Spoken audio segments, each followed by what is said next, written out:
എനിക്ക് ഏറ്റവും പ്രിയപ്പെട്ട ക്യാരക്ടറും എന്നെ ഒരു പെർഫോമർ എന്നുള്ള രീതിയിൽ പെർഫോമർ എന്നുള്ള ആൾക്കാരെ അറിയാൻ തുടങ്ങിയതും പ്രണയകാലത്തിലെ ഒരു ട്രാൻസ്ഫോർമേഷൻ. പ്രണയകാലത്തിന് ശേഷം എനിക്ക് ഒരുപാട് കോൾസുകൾ മലയാളത്തിൽ പ്രണയ നായകനായിട്ട് കോളേജ് പരിപാടികളൊക്കെ ഇഷ്ടം പോലെ വന്നു. ഞാൻ ഒന്നിനും കൈ കൊടുത്തില്ല. എനിക്ക് ഈ മിഷ്കിൻ സാറിന്റെ ചിത്രം ബേശറി കണ്ടിട്ട് ഞാൻ അദ്ദേഹത്തിന് ഭയങ്കര ഫാനായിരുന്നു. അപ്പോൾ ഞാൻ പറഞ്ഞല്ലോ, ഞാൻ ആ സിനിമ കഴിഞ്ഞ് അതിലൊരു പാട്ട് കണ്ടിട്ടാണ് മിഷ്കിൻ സാറിനെ വിളിക്കുന്നത്. അപ്പോൾ ആ പാട്ട് കണ്ടിട്ട് ഇദ്ദേഹം എന്നെ വിളിച്ചു കഴിഞ്ഞ് ഈ ക്യാരക്ടർ പറയുമ്പോൾ ഐ വാസ് സോ എക്സൈറ്റഡ്. കാര്യം അതിൻ്റെ ഒരു ഗ്രാഫ് എന്ന് പറഞ്ഞിട്ടുണ്ടെങ്കിൽ എന്തോരം ലെയേഴ്സുള്ള ക്യാരക്ടർ എന്നറിയും. അപ്പോൾ എനിക്ക് ആ സിനിമ സ്റ്റാർട്ട് ചെയ്യുമ്പോൾ ഒരൊറ്റ ഇതേ ഉണ്ടായിരുന്നുള്ളൂ. ഒരിക്കൽ പോലും ഞാൻ കാരണം എൻ്റെ ചുറ്റിയുള്ള ഇപ്പം നരേനാണെങ്കിലും പ്രസന്നയാണെങ്കിലും ആ സമയത്ത് അവിടുത്തെ ഏറ്റവും വലിയ സ്റ്റാർസിലെ ആൾക്കാരായിരുന്നു. അവർ വലിയ ഹിറ്റുകളൊക്കെ. അപ്പം ഞാനാണ് അവരുടെ ഇടയിൽ പുതിയ ആള്. ബാക്കി ടെക്നിക്കൽ ടീം എല്ലാം തന്നെ വലിയ ടെക്നിക്കൽ ടീമാണ്. മഹേഷ് മുത്തുസ്വാമി ക്യാമറ. അപ്പം അങ്ങനെ നിൽക്കുമ്പോൾ ഞാൻ കാരണം ഒരിക്കലും ടീമിനെ പിടിച്ച് താഴ്ത്താൻ പാടില്ല എന്നുള്ളൊരു വാശി എനിക്കുണ്ടായിരുന്നു. കാര്യം വേറെ ഒന്നുമല്ല, പ്രണയകാലത്തിൽ ഞാൻ സ്റ്റാർട്ട് ചെയ്യുമ്പോൾ എനിക്ക് ഉദയേട്ടനെല്ലാം പറഞ്ഞു തന്നിട്ടുണ്ട്. അപ്പോൾ എനിക്ക് ഇവിടെ മിഷ്കിൻ സാറിന്റെ ഒരു വേ ഓഫ് അദ്ദേഹത്തിന്റെ ഒരു സ്കൂള് വേറെയാണ്. അത്രയും പാഷനേറ്റ് ആയിട്ടുള്ള ഒരു ഫിലിം മേക്കർ ഞാൻ സത്യം പറഞ്ഞാൽ ഇതുവരെ വർക്ക് ചെയ്തിട്ട് കെ വി ആനന്ദ് സാർ അല്ലാതെ എനിക്ക് വേറെ ആരും അത്രയും പാഷനേറ്റ് ആയിട്ടുള്ള ഒരു ഫിലിം മേക്കറിന്റെ കൂടെ എനിക്ക് വർക്ക് ചെയ്യാൻ പറ്റിയിട്ടില്ല. കാര്യം ഓരോ ചെറിയ സീക്വൻസുകളും വർക്ക്ഔട്ട് ചെയ്ത് അതിൽ ഇപ്പോൾ ഫോർ എക്സാമ്പിൾ ഷൂട്ട് ചെയ്യുമ്പോൾ തന്നെ പിൻ ഡ്രോപ്പ് സൈലന്റ് ആയിരിക്കും.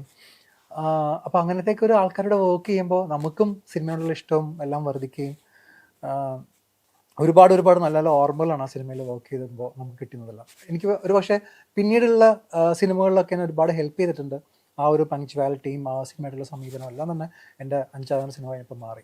ഏറ്റവും ഒരു വില്ലനിസം അല്ലെങ്കിൽ ഒരു സൈക്കോ വില്ലന്റെ ഒരു സീരിയൽ കില്ലറിന്റെ ഒരു എപ്പിട്ടോം ആയിരുന്നു ഈ നെട്രിക്കൺ എന്ന് പറയുന്ന ക്യാരക്ടർ. അയാൾ മനുഷ്യനാണോ മൃഗമാണോ അതിന്റെ ഇടയിൽ നിന്നുള്ള ഒരു ഒരു വ്യക്തിത്വമാണോ നമുക്ക് തോന്നും. അത്രയും ബ്രൂട്ടലാണ് അയാൾ. അതിന് കുറച്ചങ്ങോട്ട് മാറിയിട്ട് വേറെ ഒരു കൈൻഡ് ഓഫ് നെഗറ്റിവിറ്റിയാ മംഗളവാരത്തിൽ ചെയ്യുന്നത്. ഒരു പെൺകുട്ടിയെ ആ പെൺകുട്ടിയുടെ അവസ്ഥ ഉപയോഗിച്ച് ചൂഷണം ചെയ്യുന്ന വളരെ സുന്ദരനായ മാന്യനാണെന്ന് പുറമേ തോന്നിക്കുന്ന ഒരാൾ. അത് മോശപ്പെട്ട ഒരു മനുഷ്യനാണ്. അതിനുശേഷം ഇപ്പുറത്ത് വന്നിട്ട് ഇപ്പൊ ഈ ഹണ്ടിന് ചെയ്യണതും അതിൽ മോശപ്പെട്ട ഒരു മനുഷ്യനാണ്. ഇത് ബാക്ക് ടു ബാക്ക് ഈ മോശപ്പെട്ട ക്യാരക്ടേഴ്സ് തന്നെ വരുമ്പോ അത് മടുപ്പിക്കുന്നുണ്ടോ? സത്യം പറഞ്ഞെങ്കിൽ എനിക്ക് മടുത്തു. വില്ലനായിട്ട് മടുത്തു എനിക്ക്. അപ്പോൾ അതുകൊണ്ട് തന്നെ ഇപ്പോൾ പോസിറ്റീവായിട്ടുള്ള ക്യാരക്ടേഴ്സ് മാത്രമാണ് ഞാൻ നോക്കി കോൺസെൻട്രേറ്റ് മൂവ് ചെയ്തുകൊണ്ടിരിക്കുന്നത്. ആ സമയത്ത് ഞാനത് ചെയ്യാനുള്ള റീസൺസ് എന്ന് വെച്ചിട്ടുണ്ടെങ്കിൽ വീണ്ടും ഞാനൊരു കംബാക്ക് ഞാൻ ആഗ്രഹിച്ച് വരുമ്പോൾ എനിക്ക് കിട്ടുന്ന ഹീറോ വേഷങ്ങൾ കൃത്യമായിട്ടുള്ള സിനിമകളായിരുന്നില്ല. അതേ സമയത്ത് ഞാനിവിടെ ഉണ്ട് എന്നുള്ളത് എനിക്ക് എല്ലായിടത്തും ഞാൻ നല്ലൊരു പെർഫോമറാണ്. അപ്പോൾ എനിക്ക് പെർഫോം ചെയ്യാൻ പറ്റിയ വേഷങ്ങൾ അതെന്തൊക്കെയാണെന്ന് ഞാൻ നോക്കിയുള്ളൂ. അപ്പോൾ പിന്നെ അജയ് ഭൂപതി എന്ന് പറഞ്ഞ ഒരു ഡയറക്ടർ എന്നെ അങ്ങനെ മംഗളവാരത്തിന് വിളിച്ചപ്പോൾ അദ്ദേഹം RX-100 കൊണ്ട് വലിയൊരു ഹിറ്റ് കൊടുത്തിട്ട് തെലുങ്കിൽ നിൽക്കുന്ന ഒരാളാണ്. അപ്പോൾ ഞാനൊരു പാവം മലയാളി അവിടെ പോയിട്ട് എനിക്ക് വലിയ സിനിമകൾ വേണം, മെയിനായിട്ട് ചെയ്യണം എന്നൊക്കെ പറഞ്ഞാൽ നടക്കില്ല. അപ്പം നമ്മുടെ ഒരു ഇത് സാധനം അവിടെ പ്രൂവ് ചെയ്താൽ മാത്രമാണ് വീണ്ടും അവരെന്നെ ഓർക്കുകയുള്ളൂ, വീണ്ടും നമ്മളെ വിളിക്കുകയുള്ളൂ. അപ്പോൾ ആ ഒരു സമയത്ത് ഞാനത് കമ്മിറ്റ് ചെയ്തതിന് തൊട്ട് പുറകെ എനിക്ക് വ്യൂഹം വന്നതും അതിനുശേഷം ബഡ്ഡി എന്നൊരു സിനിമ വന്നതും എല്ലാം ഇങ്ങനെ ബാക്ക് ടു ബാക്ക് സിനിമകൾ വരുന്നത് എനിക്ക് വേറൊരു സിനിമ കൊണ്ടാണ് എനിക്ക് വരുന്നത്. എനിക്ക് എൻ്റെതായിട്ടുള്ള ടീമോ എൻ്റെതായിട്ടുള്ള പ്രൊഡക്ഷൻ ഒന്നുമില്ല. സോ സിനിമയിൽ നിൽക്കണമെന്നുണ്ടെങ്കിൽ ചില സമയത്ത് നമ്മൾ കോംപ്രമൈസ് ചെയ്തിട്ട് പെർഫോമൻസിന് വേണ്ടിയിട്ട് ചില സാധനങ്ങൾ ചെയ്യുക. ഹണ്ടൊക്കെ സത്യം പറഞ്ഞെങ്കിൽ എനിക്ക് ഷാഹിദ് കൈലാസ് സാറിന് ഭയങ്കര ഇഷ്ടമായിരുന്നു. നമ്മൾ കണ്ടു വളർന്നത് അവരുടെ സിനിമ ഏകലവ്യൻ, കിങ്, കമ്മീഷണർ ഒക്കെ വെച്ചിട്ട്. അപ്പോൾ ആ സമയത്ത് അവരെന്നെ വിളിച്ചപ്പോൾ ഓക്കെ ഫൈൻ, ഷാഹിദ് സാറിന്റെ പടം ഞാൻ നോക്കിയപ്പോൾ ആ സമയം എനിക്ക് ഡേറ്റും ഫ്രീ, അങ്ങനെ പോയി ചെയ്ത സിനിമയാണ്. പക്ഷെ കുറെ സീക്വൻസുകൾ എനിക്ക് അത്ര താല്പര്യം അതെ ഇഷ്ടപ്പെട്ടില്ല. But still I have to finish it off. അങ്ങനെ കോംപ്രമൈസുകൾ ചെയ്ത കുറച്ച് സിനിമകൾ വഴി വന്നു പോയി. പക്ഷെ ഇപ്പോൾ കൃത്യമായിട്ടുള്ള സിനിമകളും കൃത്യമായിട്ടുള്ള ലൈനപ്പുകളാണ് എനിക്ക് എൻ്റെ മുന്നിലുള്ളത്. ഈ ചൂസിങ്ങിന്റെ കാര്യം തന്നെ പറയുന്ന സമയത്ത് ചില ഡയറക്ടേഴ്സിന് അജ്മലിന്റെ കൂടെ സിനിമ ചെയ്യാൻ ഭയങ്കര ആഗ്രഹമായിട്ട് അവര് പ്രൊജക്ടുകൾ അങ്ങനെ സെറ്റ് ചെയ്ത് വെച്ചിട്ടുണ്ട്. ഇപ്പോൾ ഞാൻ നേരത്തെ പറഞ്ഞ പോലെ ഇൻട്രോയിൽ പറഞ്ഞ പോലെ പ്രകാശ് ജ അജ്മൽ അമീറിനെയും രൺബീർ കപൂറിനെയും വെച്ചാണ് ആ പ്രൊജക്ട് ബൗണ്ട് ചെയ്തത്. എന്തോ കാരണം കൊണ്ട് സംഭവിച്ചിട്ടില്ല.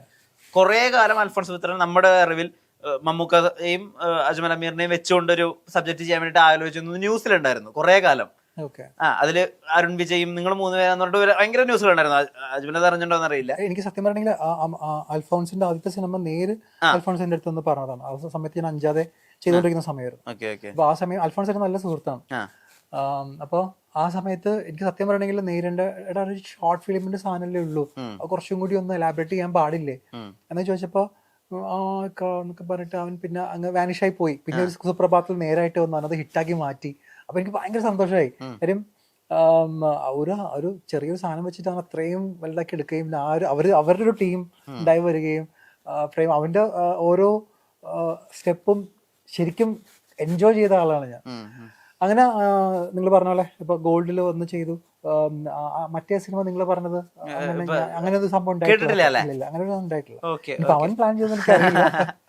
ഞാൻ കേട്ടിട്ടുണ്ട് സ്വന്തം സിനിമ പ്രൊമോട്ട് ചെയ്യാൻ വേണ്ടിയിട്ട് സിനിമയുടെ സീൻസോ അല്ലെങ്കിൽ സിനിമയുടെ സോങ് ക്ലിപ്പുകളോ ആയിട്ട് അത് CD-യിലാക്കിയിട്ട് ചാനലിൽ പോയിരുന്ന തുടക്കക്കാരനായിട്ടുള്ള അത്രയും എന്തൂസിയസ്റ്റ് ആയിട്ടുള്ള ഒരു അജ്മൽ അമീറിനെ പറ്റി ഞാൻ കേട്ടിട്ടുണ്ട്. തമിഴ് സിനിമകൾ ഇറങ്ങിയിട്ടുണ്ട്. അപ്പൊ അതിന്റെ കുറച്ച് പ്രധാനപ്പെട്ട സിനിമകൾ TV ടെലികാസ്റ്റ് ചെയ്യാൻ വേണ്ടിയിട്ട് ചാനൽസിലേക്ക് പോകുന്നു. അവർ അത് ആദ്യം വലിയ കാര്യത്തിൽ അത് എടുക്കുന്നില്ല, പക്ഷെ വലിയ രീതിയിൽ ഹിറ്റ് ആവുന്നു. പിന്നെ അതേ ആളുകൾ തന്നെ ആ CD എടുത്ത് ടെലികാസ്റ്റ് ചെയ്യാണ്. ആ ലെവൽ ഓഫ് പാഷൻ, അതായത് മാർക്കറ്റിംഗിലേക്കാണ് ഒരു സിനിമയുടെ പ്രധാന നടൻ ബൈക്കുമായിട്ട് ഇറങ്ങുന്നതെന്ന് ആലോചിക്കണം. അതൊരു ലെവൽ ഓഫ് കൺവിക്ഷൻ അല്ലേ? അതിനെ പറ്റി ഓർക്കാറുണ്ടോ? പിന്നെ അത് ഞാൻ ഇപ്പോഴും ചെയ്യുന്നുണ്ട് അതൊക്കെ. ഇപ്പൊ ഫോർ എക്സാമ്പിൾ അക്യൂസ് എന്നൊരു സിനിമ, ഏറ്റവും ലേറ്റസ്റ്റ് റിലീസ് സിനിമ. ആ സിനിമ തമിഴ്നാട്ടിൽ റിലീസായി 3-ാമത്തെ ദിവസം മുതൽ തിയേറ്ററുകളുടെ എണ്ണം കൂട്ടി. നന്നായി പോയിക്കൊണ്ടിരിക്കുന്നു. നമ്മളുടെ ക്യാരക്ടറിന് വേറെ രീതിയിലുള്ള ഒരു വരുന്നു. ഇവിടെ ഒന്ന് റിലീസ് ചെയ്യാൻ വേണ്ടിയിട്ട് അവരുടെ അടുത്ത് കൈകാലം പിടിച്ച് നടക്കണില്ല. അപ്പൊ എനിക്ക് അവസാനം ഭയങ്കര സങ്കടമായി. ഭയങ്കര സംഭവമൊന്നുമല്ല ആ സിനിമ, പക്ഷെ എങ്ങനെയെങ്കിലും ഇവിടെ റിലീസ് ചെയ്യണമെന്നുള്ള വാശിയിൽ ഞാൻ കേരളത്തിൽ 2 സെന്ററിൽ ഞാൻ തന്നെ എടുത്തൊന്ന് റിലീസ് ചെയ്തു. അപ്പോൾ ഞാൻ തന്നെ പോസ്റ്റ് അടിച്ചു, ഞാൻ തന്നെ അത് റിലീസ് ചെയ്തു, ഞാൻ തന്നെ ക്യൂവിന് പൈസ അടച്ചു, സിനിമയോട് റിലീസ് ചെയ്തു. 3 ദിവസം തിയേറ്ററിൽ എനിക്ക് ഓടിക്കാൻ പറ്റി. കുറേ ആൾക്കാർ അതൊന്നും കണ്ടു. ചിലർക്ക് ഇഷ്ടപ്പെട്ടില്ല, ചിലർക്ക് അത് ഇഷ്ടപ്പെട്ടു. കാര്യം വേറെ ഒന്നുമല്ല, അത് കുറച്ച് തമിഴ് കളിച്ചിട്ട് പറയുന്ന രീതിയാണ്. പക്ഷെ എൻ്റെ ഒരു ക്യാരക്ടറിന്റെ സാധനം എന്നുണ്ടെങ്കിൽ ഒരു ആർക്ക് എന്ന് പറഞ്ഞിട്ടുണ്ടെങ്കിൽ മലയാളികൾ ഇഷ്ടപ്പെടുന്ന രീതിയിലുള്ള സാധനമാണ്. അപ്പോൾ കുറേ പേർക്ക് അത് ഇഷ്ടപ്പെട്ടിട്ടുണ്ട്. ഞാൻ വണ്ടറടിച്ചു പോയത് ഫസ്റ്റ് ദിവസം വനിതാ മണ്ഡല സിനിമ 10-40 പേരോളുണ്ടായിരുന്നുള്ളതാണ്, ഒരു മാർക്കറ്റിംഗ് ഒരു പരിപാടി ഇല്ലാതെ. അപ്പോൾ അത് അവർ അവിടെ ഇങ്ങനെ സിനിമ വരുന്നുണ്ടെന്നുള്ളൊരു പോസ്റ്ററും പരിപാടികളൊക്കെ ഉണ്ട്. ആകെപ്പാടി 300 പോസ്റ്റർ എന്തോ ഒട്ടിച്ചത് അവിടെ. അപ്പോൾ ഞാൻ പ്രൊഡ്യൂസറോട് റിക്വസ്റ്റ് ചെയ്തത് നിങ്ങൾക്ക് കുറച്ചും കൂടി പോസ്റ്റേഴ്സ് എനിക്ക് തരാമോ, തിയേറ്ററുകൾ ഞാൻ പിടിച്ചു തരാം, ചെയ്യാൻ പറ്റുമെന്ന്. എനിക്ക് അവർ സപ്പോർട്ട് ചെയ്തില്ല. അപ്പോൾ അതൊക്കെ ഒരു സങ്കടമുണ്ട്. അതൊക്കെ ഞാൻ ഇപ്പോഴും ചെയ്തുകൊണ്ടിരിക്കുന്ന കാര്യങ്ങളാണ്. എൻ്റെ ഒരു സിനിമ എന്ന് പറയുമ്പോൾ അത് ശരിക്കും അത് ആൾക്കാരിലേക്ക് എത്തിക്കുക എന്നുള്ളത് എൻ്റെ ആവശ്യം തന്നെയാണ്. അപ്പോൾ അതൊരു ടീം വർക്കാണ്. അപ്പോൾ നമ്മളെ സപ്പോർട്ട് ചെയ്യുന്ന ആൾക്കാരില്ല എന്നുണ്ടെങ്കിൽ നമ്മൾ തളർന്നു പോകും ചില സമയത്ത്. പക്ഷേ വീണ്ടും ഒന്നേന്നും പറഞ്ഞ് നമ്മൾ വീണ്ടും സ്റ്റാർട്ട് ചെയ്യും. ഈ 2K കിഡ്സിന്റെ സെൻസിബിലിറ്റീസ് മൊത്തം മാറിയിട്ടുണ്ട്. അവർ കേൾക്കുന്ന പാട്ടുകൾ മാറിയിട്ടുണ്ട്, അവരുടെ ഡ്രസ്സിങ് സ്റ്റൈല് മാറിയിട്ടുണ്ട്. അവർ അനീമ ആണ് കുറേ കൂടി പ്രിഫർ ചെയ്യുന്നത്. അപ്പം അവർ കാണുന്നത് എന്താ, അവരുടെ ഇഷ്ടപ്പെടുന്നത് എന്താ, അങ്ങനെയൊക്കെ കൂടി അവെയർ ആണോ അജ്മൽ? നമ്മളൊരു സിനിമ ഞാൻ മനസ്സിലാക്കിയെടുത്തോളം തിയേറ്ററുകളിൽ വിജയിപ്പിക്കുന്നത് ഒരു 18 വയസ്സ് മുതൽ 35 വയസ്സ് വരെയുള്ള ആൾക്കാരാണ്. അപ്പോൾ നമ്മൾ സിനിമ ചെയ്യുമ്പോൾ തീർച്ചയായും മാർക്കുണ്ടായിരിക്കും സിനിമ ചെയ്യേണ്ടത്. അപ്പോൾ എനിക്കൊരു സിനിമ ചെയ്യുമ്പോൾ ഞാൻ പ്രൊഡ്യൂസ് ചെയ്യുമ്പോഴോ അല്ലെങ്കിൽ ഞാൻ ഡയറക്റ്റ് ചെയ്യുമ്പോഴോ ഇങ്ങനത്തെ ഒരു സിനിമ ആയിരിക്കണം എന്നുള്ളൊരു നിർബന്ധം എനിക്കുണ്ട്. ഈ ഒരു കാറ്റഗറീനെ കോൺസെൻട്രേറ്റ് ചെയ്തിട്ടായിരിക്കണം നമ്മൾ സിനിമ ചെയ്യേണ്ടത്.